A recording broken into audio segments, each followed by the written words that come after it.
Servicing విషయాలు అంటారా, అది మరి ఫ్రాడో తెలియదు, ఏమో తెలీదు. ఒకసారి అది రూమ్కి వెళ్ళాక అది డిస్కస్ చేస్తాను. చిన్న తేడా జరిగింది. ఒకసారి గుండె అయినట్లు పని అయింది. ఇంజిన్లో కలిసి పొగలా వెళ్తాలే. అయ్యయ్యో, ఏందిరా దేవుడు ఇది పరిస్థితి. ఆయిల్ అయితే విమర్శం లీక్ అవుతుంది. ఆపగానే ఇక్కడి నుంచి పొగలు వచ్చాయి. ఈ రేర్ వీల్ డిస్క్ కూడా మొత్తం ఆయిల్ అయిపోయింది. ఆ హిల్స్ అయితే చూడండి భలే ఉన్నాయి. అలా స్టీప్గా పైనంత ఫ్లాట్గా, ఆల్మోస్ట్ అన్ని కొండలు అలాగే ఉన్నాయి. పరిస్థితి చూస్తుంటే ఇదిగోండి, మళ్ళీ పెట్రోల్ కొట్టించుకున్నట్లు ఇక్కడ మళ్ళీ ఒక 1/2 లీటర్ ఇంజిన్ ఆయిల్ కొట్టించాను. చాలా తేడా ఉంది.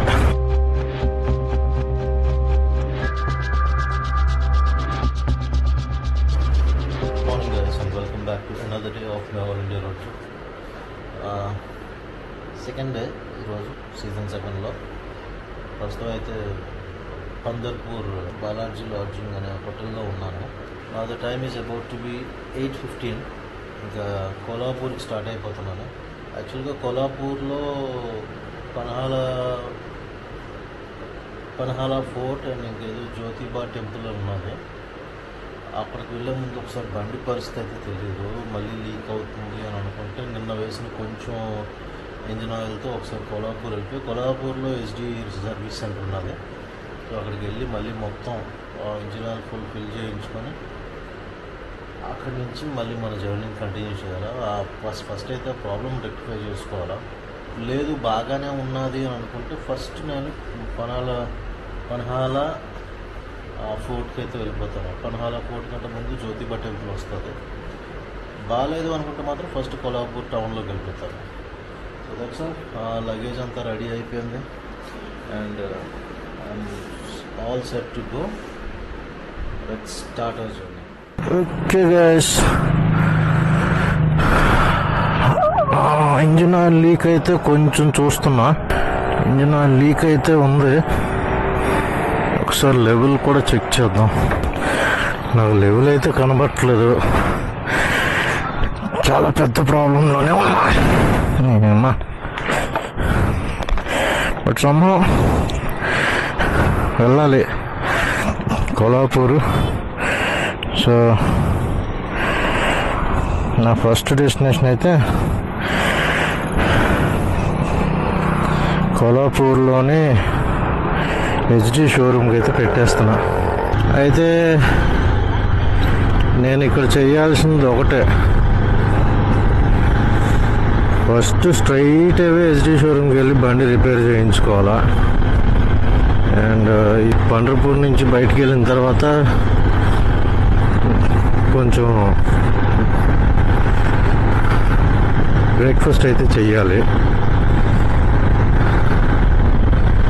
మోస్ట్లీ ఇంకొక 10 కిలోమీటర్స్ 20 కిలోమీటర్స్ లోపు. టైం అయితే 8:45.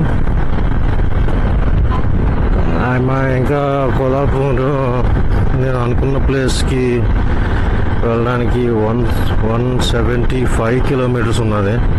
దేవుడి దయ వల్ల ఈ 175 కిలోమీటర్స్ హ్యాపీగా ఏ ఇబ్బంది లేకుండా వెళ్ళిపోతే అక్కడికి వెళ్ళి హెచ్డి షోరూమ్ మన మొఖాన్ని పడేసి, ఏంటి సడన్గా నాకు అర్థం కావట్లేదు, ఎక్కడి నుంచి లీక్ అవుతుందో కూడా నిన్న ట్రై చేస్తే అర్థం కాలేదు. ఏదో అయితే అయ్యింది. కాకపోతే కొంచెం నిదానంగా గట్టి కొట్టకుండా ఎక్కడికక్కడ స్టాప్లు వేసుకుంటూ ఇంజిన్ ఓవర్ హీట్ అవ్వకుండా వెళ్ళిపోవాలి. ఇది హెచ్డి తప్పిదం అయితే కాదు, సర్వీస్ చేసిన తప్పిదం. ఇంజిన్ ఆయిల్ లీక్ అని అంటే ఆ ఫిల్టర్స్ సరిగా ఫిక్స్ చేయకపోవడం, లేకపోతే టైటన్ చేయకపోవడం ఏదో జరిగి ఉండాలా. ఈ లెఫ్ట్లో కనబడుతుంది కదా, ఇది యాక్చువల్గా భక్తి నివాస్. నిన్న దీనికి వచ్చాను. రూమ్స్ అయితే మాత్రం ఫెంటాస్టిక్గా ఉన్నట్లున్నాయి. ఆ యాంబియన్స్ కూడా బాగుంది. కాకపోతే సింగిల్ పర్సన్కి రూమ్ ఇవ్వండి అని అనేసారు. నాకు అదే ఆబ్వియస్గా తిరుపతి అలాంటి ప్లేసుల్లో కూడా ఇదే జరుగుతుంది. సింగిల్ పర్సన్ రూమ్ ఇవ్వడం అనేది ఈ భక్తి నివాసులు వాటిల్లో చాలా రేర్. కాదు అసలు ఎవ్వరు. రీజన్స్ ఏంటి అంటే one main reason they want to accommodate more number of pilgrims పాయింట్లో. రెండోది ఏంటంటే సింగిల్కి వెళ్ళినాడు, ఆడు దేనికి వెళ్తాడో తెలియదు. ఆ వెళ్ళి ఏమైనా ఊరేసుకున్నాడంటే అదో బాధ. చాలా జరిగే అలా కూడా ఆ దేవుడి సన్నిధిలోనే పోవాలనుకొని కొంతమంది అలా చేసిన పనులు కూడా ఉన్నాయి. So once again back on the highway. I think ఇది 965 అనుకుంటాను. డీసెంట్గా ఉంది హైవే అయితే మాత్రం. ఇలా స్ట్రైట్గా గోవాకు లీడ్ అవుతుంది. అంటే మనం ఇప్పుడు మహారాష్ట్రలోని కింద వైపు వెళ్తున్నాం కదా, సో అలా గోవా వెళ్ళిపోవచ్చు. బట్ యాక్చువల్గా నేను చూడాల్సిన ప్లేసెస్ అన్నీ పై సైడ్ ఉన్నాయి. కింద వైపు ఒక 3-4 places like Kolhapur, Amboli something waterfall and Sawantwadi palace. And ఇంకొకటి ఏంటి అంటే తార్కర్లీ బీచ్. ఆ తార్కర్లీ బీచ్ ఇంకా ఆల్మోస్ట్ గోవా దగ్గరలో. అక్కడి నుంచి మళ్ళీ రిటర్న్ పైకి వచ్చేస్తాను. ఈలోపు నా ఫ్రెండ్స్ ఏమన్నా if they are coming to Goa, ఆ తార్కర్లీ నుంచి అలా కింద గోవాకి వెళ్ళిపోతాను. ఆ విషయాలన్నీ పక్కన పెడితే ముందైతే నేను బండి రిపేర్ అయితే చేయించుకోవాలా. చేయించలేదు అని అంటే ఘోరంగా దెబ్బ అయిపోతాను. క్లైమేట్ అయితే నౌ ఇట్స్ 9 o'clock. ఎండ ఉన్నది బట్ డీసెంట్గా చల్లగా ఉన్నది. బ్రేక్ఫాస్ట్ అయిపోయింది. ఒక puri bhaji and coffee. Dhanashree hotel అంట. నెక్స్ట్ 100 kilometers స్టాప్, కానీ స్టాప్ ఇంకా ముందే పెట్టుకుంటా. ఇంజిన్ని అస్సలు వేడెక్కనివ్వకుండా చూసుకోవాలా. క్లైమేట్ అయితే ఇట్స్ గుడ్. కొంచెం చల్లగానే ఉంది. పోను ఇంకా వేడెక్కే పరిస్థితి ఉన్నది. దేవుడి దయ వల్ల కొల్హాపూర్ హ్యాపీకి వెళ్ళిపోతే అక్కడ మొత్తం చేయించాలప్ప. అదే భయంగా ఉంది. ఇప్పుడు కూడా ఆయిల్ లీక్ అయిపోయింది. దీన్ని బట్టి చూసుకుంటే నేను నైటే కొట్టేయాల్సిందే. ఎప్పుడైతే స్టాండ్ బై పెట్టానో వెహికల్ని ఇంకా అలా కారిపోతూనే ఉంది. లాగ్ షేప్ తీయట్లేదబ్బా. ఇంజిన్ ఆయిల్ గోల వల్ల అస్సలు ఛాన్సే లేదంటున్నా. ఇంజిన్ ఆయిల్ ఫిల్టర్లన్నీ మార్చినప్పుడు వాడు సరిగ్గా ఫిక్స్ చేసి ఉండకపోవచ్చు. నిన్న కూడా టైట్ చేశాడు అన్ని. ఏ పాసిబుల్ బోల్ట్ ఉంటే ఆ బోల్ట్ అంతా టైట్ చేశాడు. అయినా కూడా నైట్ రూమ్ దగ్గర చుక్కల లీక్ అయింది. ఇప్పుడు జస్ట్ బ్రేక్ఫాస్ట్ చేసిన ఆ గ్యాప్ 15 minutesలో కూడా చాలా మటుకు ఆయిల్ లీక్ అయింది. పరిస్థితి చూస్తుంటే ఇదిగోండి మళ్ళీ పెట్రోల్ కొట్టించుకున్నట్లు ఇక్కడ మళ్ళీ ఒక 1/2 లీటర్ ఇంజిన్ ఆయిల్ కొట్టించాను. చాలా తేడా ఉంది. ఆపినప్పుడే కాదు, బండి మూవ్ అవుతున్నప్పుడు కూడా చుక్క అయిపోతుంది. సర్వీస్ వాళ్ళు ఎంత పని చేశారా నాకు. ఇది ఒక ప్రయర్ వార్నింగ్ నాకు. ఫ్యూచర్లో ఎప్పుడైనా బైక్ మీద వెళ్ళేటప్పుడు జనరల్గా ఎక్స్పెక్ట్ చెయ్యం. ఎందుకంటే సర్వీస్కి ఇచ్చి వచ్చిన వెంటనే మనం ట్రిప్ వెళ్ళాలి అని అంటే మంచి ఇంట్రెస్టింగ్గా ఉంటుంది. బట్ యూనో ఇది ఒక మంచి ఎక్స్పీరియన్స్ నాకు. మంచి ఎక్స్పీరియన్స్ అంటే ముందునే ఏమైనా అప్పుడు సరిగ్గా ఉంటుంది. బట్ ఒక వార్నింగ్ లైక్ హాల్ చేసిన ప్రతి స్టాప్ దగ్గర అన్నీ చెక్ చేసుకోవడం అనేది మంచిది. నాకనే కాదు, ఇప్పుడు నేను ఐ కెన్ సజెస్ట్, ఈ ఎక్స్పీరియన్స్ వల్ల I can suggest all you guys 100 kilometers ఒకసారి ఆగండి, లేకపోతే 200 kilometers ఒకసారి ఆగండి, లేకపోతే కంటిన్యూస్గా కొట్టి ఏదో పాయింట్లో ఆగుతారు కదా. ఆగినప్పుడు ఒకసారి మీరు అన్నీ లీక్స్ ఏమైనా ఉన్నాయా, ఫ్యూయల్ ఎంత ఉన్నది, ఇంకా బ్రేకింగ్ ఎలా ఉన్నది అనేది అన్నీ ఒకసారి చెక్ చేసుకోవడం చాలా శ్రేయస్కరం. వాటెవర్ అర లీటర్కి ఇంకొక 150 బండి ట్యాంకర్ పెట్రోల్ కావాలా, ఇప్పుడు నాకు ఇంజిన్ ఆయిల్ పోయాలా రిపీటెడ్ కదా. ఎంత పని చేస్తుర్రాలా ఆయన. ఎలా ఎంత కాకపోయినా మార్చిలోపు ఇండియా మొత్తం కంప్లీట్ చేసేద్దామని చూస్తుంటే అమ్మాయి ఉన్న ఇంట్రెస్ట్ కూడా పోగొట్టారు సర్వీస్ వాళ్ళు. మళ్ళీ ఏదో హైవే పైకి ఎక్కుతున్నాం. I think this is Pune Kolhapur highway అనుకుంటా. హైవే నెంబర్ అయితే తెలీదు. ఈ రూట్ అంతా ఫుడ్కి అకామిడేషన్కి అసలు ప్రాబ్లమే లేని విధంగా ఉన్నది. నిన్న సంగారెడ్డి నుంచి స్టార్ట్ అయిన దగ్గర నుంచి అదే పరిస్థితి. కొంచెం అటు ఇటుగా మరీ పక్కనే కాకుండా కొంచెం అటు ఇటుగా ఎక్కడ వీలైతే అక్కడ స్టే చేయడానికి వీలుగా ఉన్నాయి.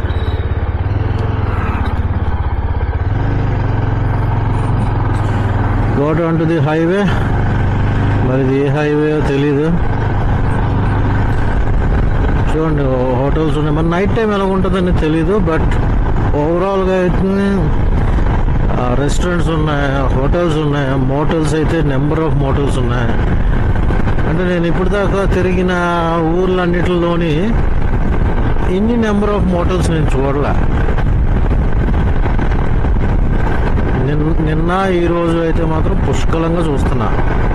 హైవే అయితే సూపర్ ఉందబ్బా, చాలా బాగుంది. ఆ వ్యూ కూడా మొత్తం అంతా పెద్ద ల్యాండ్స్కేప్ లాగా. దిస్ ఈజ్ నేషనల్ హైవే 166కి కనెక్ట్ అవుతుంది. 66 అంటే అదే మన కేరళ తిరువనంతపురం నుంచి గోవాకు వెళ్ళే హైవే. ఓకే, ఇది గోవాకు వెళ్ళే రూట్ కదా.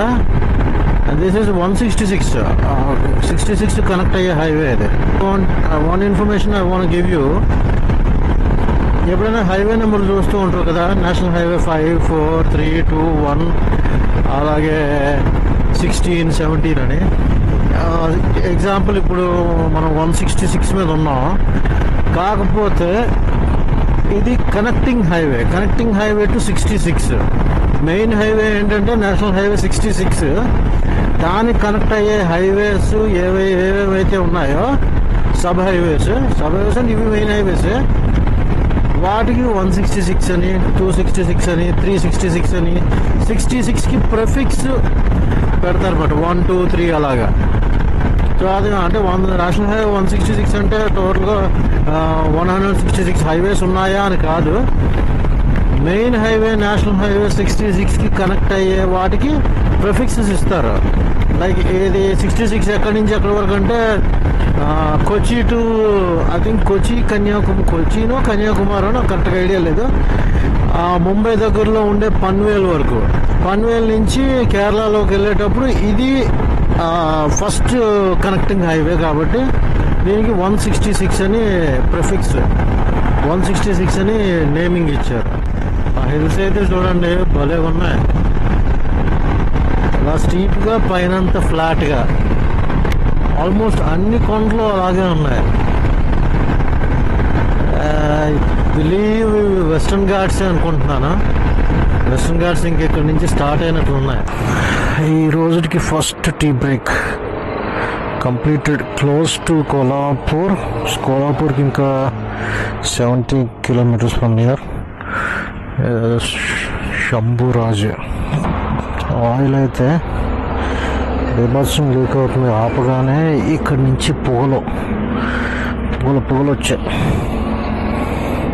అంటే కంటిన్యూస్గా ఒక 100 km కాదు 60 km కొట్టాను. Look at this. ఈ రేర్ వీల్ డిస్క్ కూడా మొత్తం ఆయిల్ అయిపోయింది. తారాబాయి పార్క్ దగ్గర ఉందంట మన ఈ centre service station. Tarabai park at Kolhapur. 66.4 kilometers to go. And సుమారుగా 1 hour 15 minutes 1 hour 30 వేసుకోండి. కొల్హాపూర్ సెంటర్లోకి వెళ్ళేసరికి మంచి ట్రాఫిక్ కూడా ఉండే ఛాన్స్ ఉంది. అండ్ టైం అయితే ఇప్పుడు 11:40. హోప్ఫుల్లీ 1 o'clock కల్లా వెళ్ళిపోవచ్చు. 1 o'clock వెళ్తే అది లంచ్ టైము. మళ్ళీ 2:30 వచ్చాక ఈరోజు నాకు పని కంప్లీట్ చేసి ఇవ్వగలరో లేదో బండి. That's another problem. ఈరోజు ఈవినింగ్ కల్లా ఇచ్చేస్తే అక్కడ దగ్గరలో ఒక రంకాల లేక్ అని ఒకటి ఉన్నది. అది చూసుకొని రూమ్ తీసుకొని ఆ రంకాల లేక్ చూసుకొని మార్నింగ్ పనహాల ఫోర్టును జ్యోతిబా టెంపుల్ చూసుకుంటాను. Then I will move towards Amboli waterfall. ఈరోజు బండి ఇవ్వగలిగితే, రేపు ఇచ్చాడంటే మళ్ళీ స్కెడ్యూల్ మారిపోతుంది. Let's see. Anyhow some 66 kilometers to go. అది నెమ్మదిగానే వెళ్దాం, ఎందుకంటే సైలెన్సర్ మీద పడుతుంటే పొగలు వచ్చేస్తుంది. సైలెన్సర్ మీద చిన్న చిన్న చుక్కలు పడుతున్నాయి. పొగలు ఆపగానే చూస్తే ఏట్రా బాబు ఏమైందని అనుకున్నా.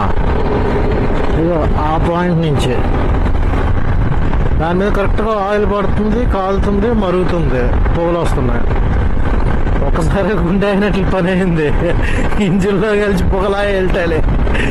అయ్యయ్యా ఏందిరా దేవుడే ఈ పరిస్థితి.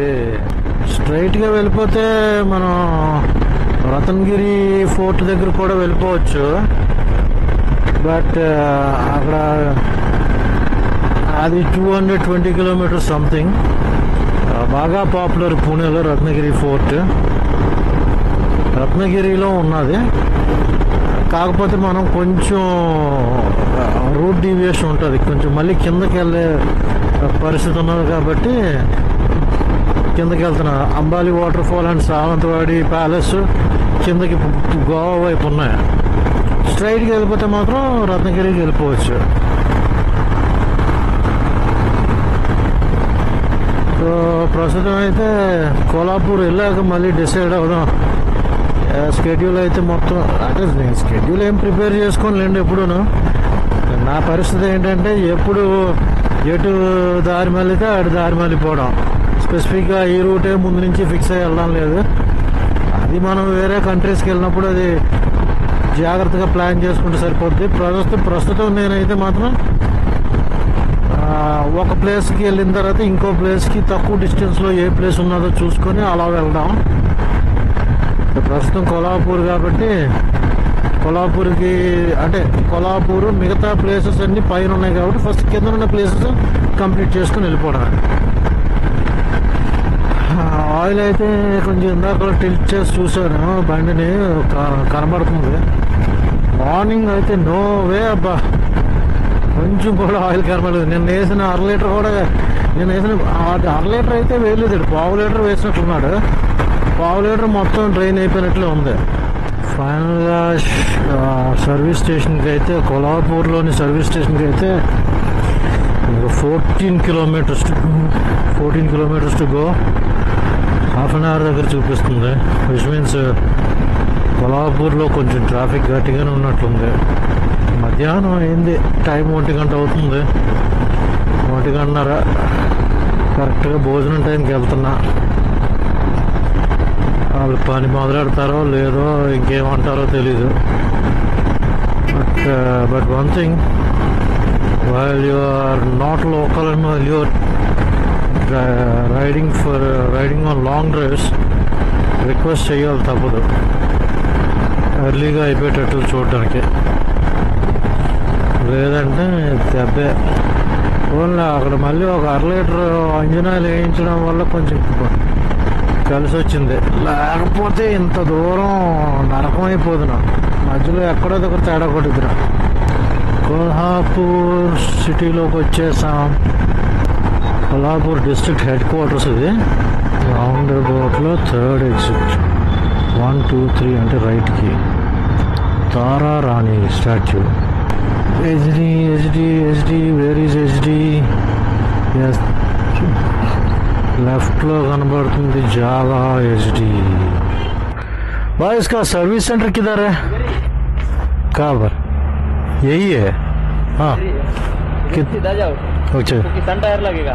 किसान टायर हाँ किसान है, उसके अंदर जाने का वो रोड जाता है ना छोटा, अच्छा ये पहला रोड छोड़ के दूसरा रोड है अच्छा उसके अंदर जाने का जावा फ्रूट होगा, जावा का रेस्टोरेंट। अभी होगा ना काम थोड़ा ये क्या है कि इंजन ऑयल पूरा खत्म हो गया लीक हो रहा है लीक हो रहा है क्या? हाँ हो गया खत्म हो गया और ऑयल खत्म हो गया रास्ते में आधा लीटर डाल के आया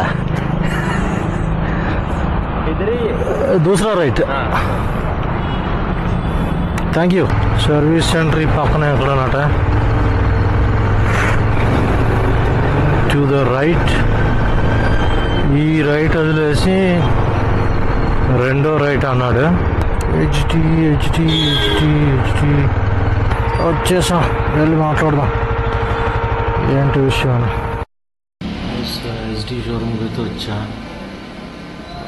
చెక్ చేస్తారు ఏంటి ప్రాబ్లం అని మోస్ట్లీ ప్యాకింగ్ ఉండకపోవచ్చు అని అంటున్నారు ప్యాకింగ్ వేసి ఉండకపోవచ్చు ప్రాబ్లం ఏంటో చూసి రెక్టిఫై చేసుకొని బయలుదేరదాం ప్రస్తుతం అయితే చెక్ చేస్తున్నారు హెచ్డీలో నేను అబ్జర్వ్ చేసింది ఏంటంటే ఈ వెయిటింగ్ హాల్ అస్సలు బాగోదు and there is my bike ఇంకా వర్క్ స్టార్ట్ చేయలేదు